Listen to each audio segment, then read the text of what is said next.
Hi, I'm Sophie Turner. I'm here in Rwanda with Women for Women International. What I've seen in Rwanda has been really eye-opening, quite harrowing, but really inspirational. That's what surprised me the most, is I thought it was going to be quite sad, but in reality, I found myself completely inspired. A couple of years ago, I was shooting Game of Thrones and there's a rape scene in it and it caused quite a bit of controversy. And I kind of wanted to get involved with helping women out who have kind of gone through the same thing and just making it a discussion in our lives so that there is just a constant dialogue about it. And so I heard about Women for Women and it was the perfect charity and I knew that I wanted to get involved straight away. You can just think that back 22 years ago there was a tragedy and we had many dead bodies dumped by the roadside. Infrastructures were completely destroyed. So there is no sign of it.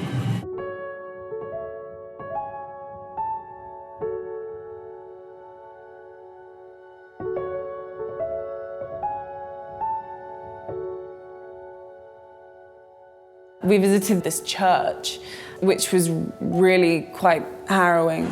Picked someone behind me and someone on my side, and then they were killed actually in front of me. So it was like very shaky. And we saw a coffin in which a woman was buried who basically represented all of the women who had been raped as part of this genocide, which was a huge part of it.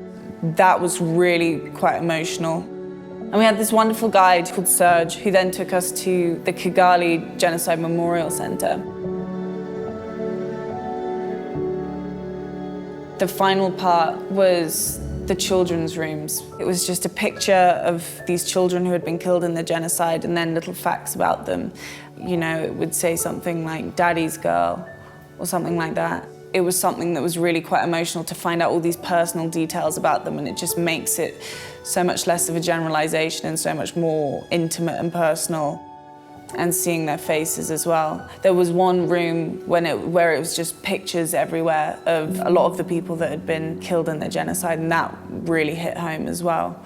It was quite an emotional day.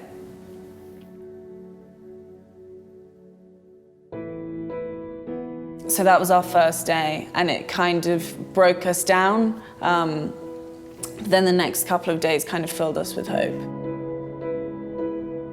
Women for Women has played a key role in rebuilding the life, especially women in the community. We have reached more than 75,000 women in Rwanda, which is really a big number. So we have given hope to thousands of women and families. We had the opportunity to go and see the women actually in their classes in the program. So it was really cool that we got to see that in action.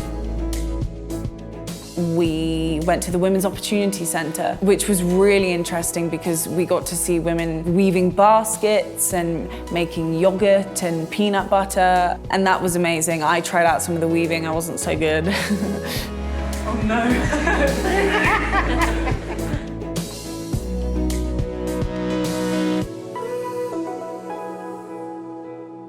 And then we met a woman called Immaculée. Nabitekereza nkavuga ngo gusa Women for Women ni umushinga wateguwe n'Imana, ariko Imana yo mu ijuru igikomeza kubashoboza kugira ngo bajye gukomeza kubona imibereho myiza kudufasha. The genocide had really affected her on a very personal level, and she'd been through a lot. But now she was at the Women's Opportunity Centre. What do you think? Good. And she was into textiles and she was making quilts and bags, and she was amazing. She was really incredible, and it was really cool to see her go from one extreme to the other. She's really kind of thriving now, and that was lovely to see how Women for Women had really helped her. The challenges women still face in Rwanda are trauma, domestic violence, high poverty. The consequences of the genocide are really long-lasting, so we still have a lot to do. What I've taken away is just how important relationships are with women. Just having that support system can really change someone's life. Just being someone's sponsor, it can really change a person's life for the better, not just in terms of money and business, but for their emotions and for their mental health. It really does wonders. Like the women that have graduated from the program who have learned so much and are now telling the rest of their community how to improve on, everything. I'm going to try and do that when I go back home. They've inspired me to do that when I go back to the UK, so I'm going to do that